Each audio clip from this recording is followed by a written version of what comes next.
இந்த காளி அம்மாவோட ஒரு பக்கத்தை தானே அவன் பாத்திருக்கான். நான் விஸ்வரூபம் எடுத்தா என்ன நடக்கும்னு இனிமேதான் பார்க்க போறான். அவன்லாம் ஒரு ஆளு. உங்க பவர் என்னன்னு தெரியாம மோதிக்கிட்டு இருக்கான் சித்தி. அவனுக்கு ஒரு மரணம் அடி கொடுக்காம விடவே கூடாது. அதுக்கு முன்னாடி அந்த சாமுண்டீஸ்வரிக்கு ஒரு செக் வைக்க போறேன். நான் வைக்க போற செக்ல அவ அஸ்திவாரமே ஆட்டம் காட போது. என்ன காளியம்மா, ஜெயில இருந்து வர்றப்பவே பெரிய பிளானோட வந்திருப்ப போல் இருக்கு. நான் உள்ள இருந்தாலும் என் புத்தி அந்த சாமுண்டீஸ்வரியையும் அவ குடும்பத்தையும் எப்படி பழி வாங்கணும்னு தான் யோசிச்சுக்கிட்டே இருக்கும். சித்தி, அந்த சாமுண்டீஸ்வரி அஸ்திவாரத்தையே ஆட்டங்கான வைக்கிற அளவுக்கு அப்படி என்ன பிளான் வச்சிருக்கீங்க?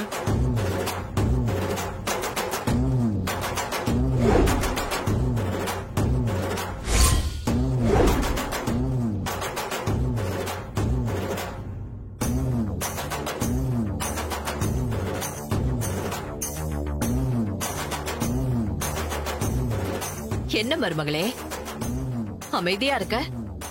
ஏ, நான் சொன்ன விஷயத்துல உனக்கு நம்பிக்கை இல்லையா? அப்படி இல்ல அத்தை. இந்த நேரத்துல இது தேவையா? அந்த டிரைவர் பையல நம்ம பழி வாங்கணும், அவனை வீட்டை விட்டு துரத்தணும். அதுதான் நமக்கு முக்கியம். அது முக்கியம்தான். ஆனா அதுக்கு முன்னாடி நான் சொன்ன காரியம் நடந்தா உன் அக்காக்கு அது பேரிடியா இருக்கும். நீயும் என்னோட மவன் சிவனாண்டியும் உன் அக்கா காரி வீட்லயே போய் உரிமையா உட்கார முடியும். இருக்கிற மொத்த பேரையும் வீட்டை விட்டு துரத்தி அடிக்கணும். எல்லாரும் அனாதைங்க மாதிரி தவிச்சு நிக்கணும். கரெக்டா சொன்னீங்க சித்தி. அந்த வீட்ல இருக்கிற வரைக்கும் எல்லாரும் ஒன்னாதான் இருப்பாங்க. வெளியில கொண்டு வந்தாதான் எல்லாரையும் தனித்தனியா பிரிக்க முடியும். அப்பதான் அவங்கள வேட்டையாடுறது நமக்கு ஈஸியா இருக்கும். இதையெல்லாம் மனசுல வச்சுக்கிட்டுதான் இப்படி ஒரு பிளான பண்ண. நீங்க சொல்றது நல்ல ஐடியாவா தான் இருக்கு. ஆனா இத செய்யறது அவ்வளவு ஈஸியான காரியம் இல்ல அத்தை. அந்த டிரைவர் பையல மீறி நாம இதை செய்யறது ரொம்ப ரிஸ்கான காரியம் தான். மருமகளே, அதையெல்லாம் நான் பாத்துக்கிறேன், நீ கவலைப்படாத. சரிங்க அத்தை, பார்த்து கொஞ்சம் கவனமா செய்யுங்க. நான் வரேன் அத்தை. பத்திரமா போயிட்டு வா. வரேங்க, வரேன் மாமா. சரி மருமகளே. சித்தி, உங்க பிளான் சூப்பர். இத மட்டும் நம்ம கரெக்டா செஞ்சுட்டா போதும். மரியாதைக்குரிய ஊர் தலைவர் சாமுண்டீஸ்வரி வீட்டை இழந்து நடு தெருவுக்கு வந்துடுவா. இதை விட பெரிய அவமானம் அவளுக்கு இருக்க முடியும்?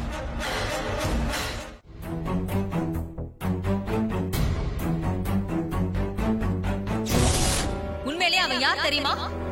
அந்த ராஜா சேதுபதி பரமேஸ்வரியோட பேரன்.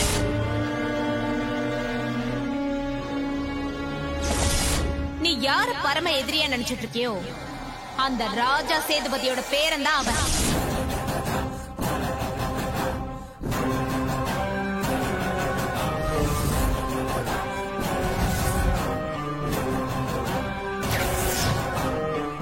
சந்திரா தான் எப்ப பாரு மாப்பிள்ளைய அந்த ராஜா சேதுபதியோட பேரன்னு சொல்லிக்கிட்டு இருக்கானா.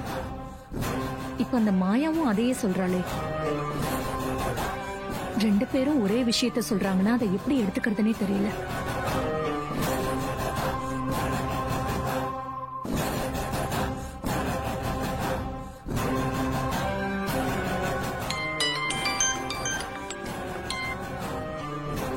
ஹலோ ஹலோ, நான் சாமுண்டீஸ்வரி பேசுறேன்.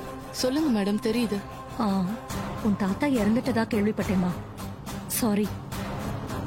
எங்க வீட்டு கல்யாண விசேஷத்துக்கு வந்த இடத்துலதான் உங்க தாத்தாவுக்கு இப்படி ஒரு சோகம் நடந்துருச்சு. உண்மையிலேயே ரொம்ப வருத்தமா இருக்கு. எனக்குன்னு இருந்தது என் தாத்தா மட்டும்தான் மேடம். அவரும் இப்படி என்ன அனாதைய விட்டுட்டு போவாருன்னு நான் நினைக்கல மேடம். சரி, நீ வருத்தப்படாத. நாங்கெல்லாம் இருக்கோம்ல, உன்னை விட்டுட மாட்டோம். சரி சொல்லுங்க மேடம், வேற ஏதாவது விஷயமா? இல்ல, உன் தாத்தா மண்டபத்துக்கு வந்து ஏதோ ஒரு விஷயத்த சொல்ல வந்தாரு. அதுக்குள்ள அவரை சுட்டுட்டாங்க. அது என்ன விஷயம்னு உனக்கு தெரியுமா? இல்ல அத பத்தி உன்கிட்ட ஏதாவது சொல்லிருக்காரா? இல்ல மேடம், எனக்கு எதுவும் தெரியாது. அவர் என்கிட்ட எந்த விஷயத்தையும் சொன்னதில்ல. அப்புறம் எப்படி அவர் திடீர்னு மண்டபத்துக்கு வந்தாரு?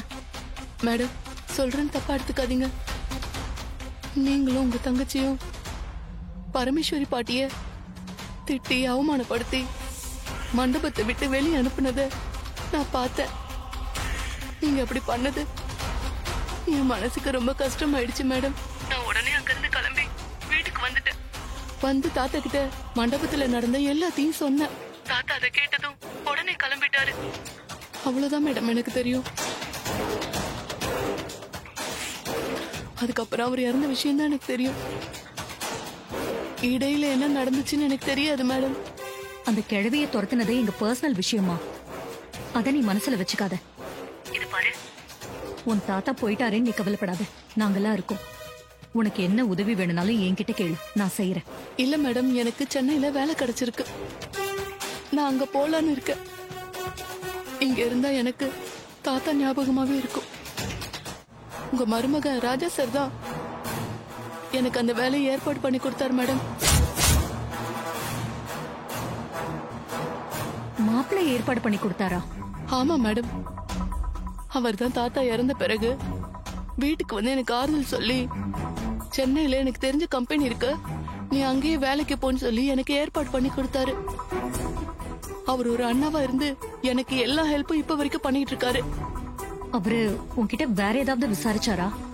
ஆமா மேடம், என் தாத்தா செல்போனை பத்தி கேட்டாரு. செல்போனா? அதே எதுக்கு கேட்டாரு? என் தாத்தா சாகுறப்போ அவர்கிட்ட ஏதோ செல்போன் மட்டும் சொல்லிருக்காரு. அத அவர் என்கிட்ட விசாரிச்சாரு. எனக்கு தெரியாதுன்னு சொன்னதோ நான் பாத்துக்கிறேன்னு சொல்லிட்டாரு. ஓ சரி, நீ சென்னைக்கு வேலைக்கு போ. ஏதாவது உதவி தேவைப்பட்டா என்கிட்ட கேளு. சரிங்க மேடம். சரிம்மா, வச்சிடுறேன்.